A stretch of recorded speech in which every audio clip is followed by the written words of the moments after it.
Hey guys, welcome back to Digital Digest, and in this video I'm going to show you how to make a drop-down list on Google Sheets. Alright, let's get it started. So over here you can see this is our browser. Now what you have to do is go to Google Sheets. So over here I'm just going to go to Google Sheets website, and here you can see this is our empty Google Sheets.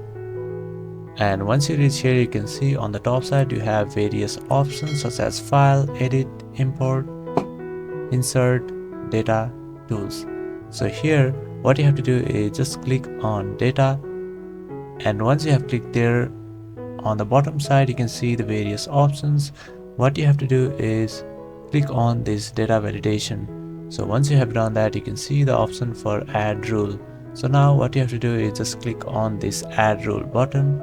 Once you have done that, you can see this is our criteria. Over here you can see this is our drop down, and what you have to do is just give some option over here, and once you have done that, all you have to do is click done. And once you have done that, you can see there is a small option icon over here. Once you click that, you can see you can select both of the option that you have created earlier. So with that, you'll be able to create a drop down list in Google Sheets. So that is exactly how you will be able to create drop down list on Google Sheets. Thank you for watching this video, and I will see you on the next one. Also don't forget to subscribe to our channel for more videos like this.